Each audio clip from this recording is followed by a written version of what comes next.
Hi folks, I'm going to show you how to quickly get your attendance totals for a specific amount of time. In this case, it'll be second semester. The first thing you need to do is log into your PlusPortals account. So I'm going to go ahead and do that.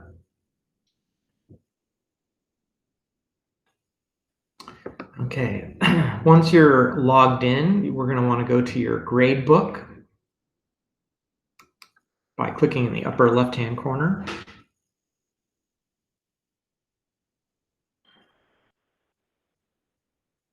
Once again, while this is loading, if you didn't see that, this is in the upper left-hand corner on this menu is Gradebook as a second option.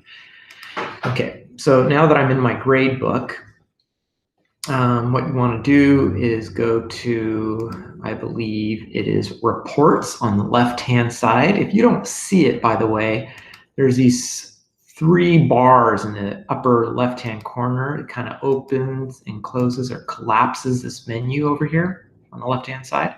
So go to Reports, go down to the second item of Attendance, and below that is Class Attendance. Let that load. You should see this menu option now where you can choose a bunch of options. I unselect tardies because you don't really need to see that unless Maeve requests the tardy total. The start and end date, let's see if I can zoom in on this. I can.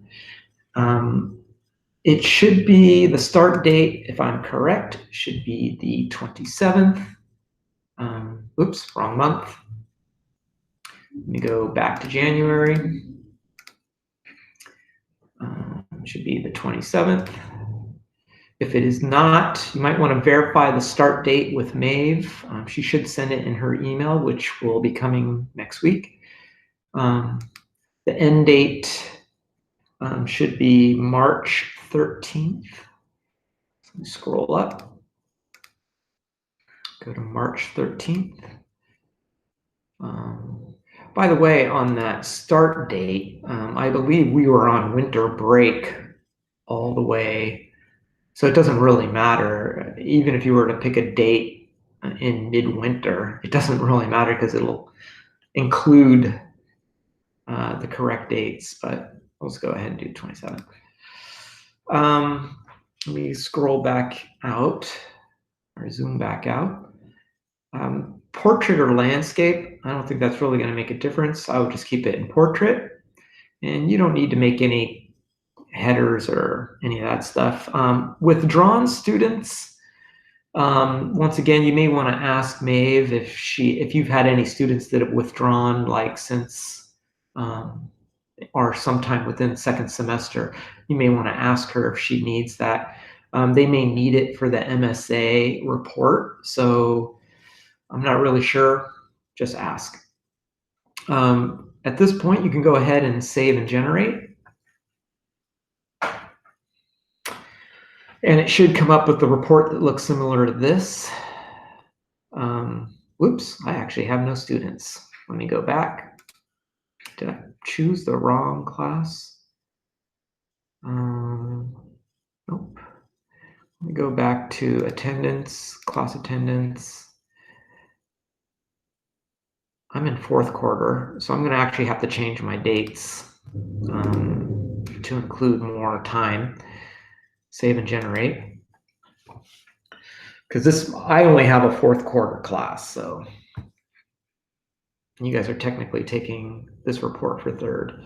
I still have 0 attendance. Let me go back. I'm gonna have to do maybe 2nd quarter. Or actually, let me go ahead and change class to 3rd. I should have someone in here that has absences. Actually, I changed gradebook. There you go.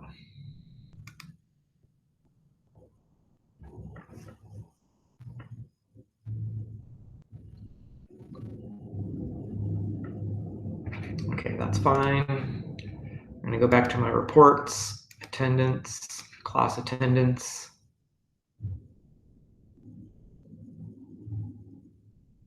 Well, let's see if I have some numbers in here. If you come up with a blank page, it obviously means that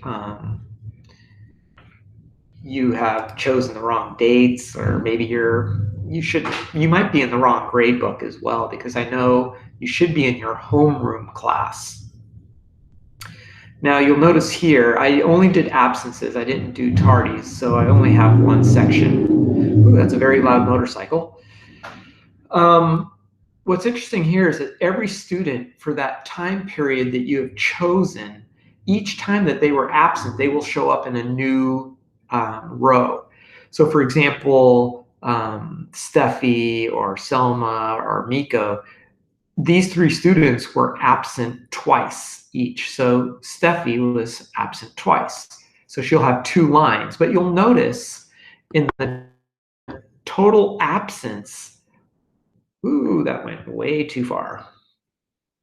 In the total absence, it shows 2, and that's including all the rows already. So you really only need to look at the first instance that Steffi is mentioned and grab the total absence from there. And that's the number that Maeve is interested in, okay?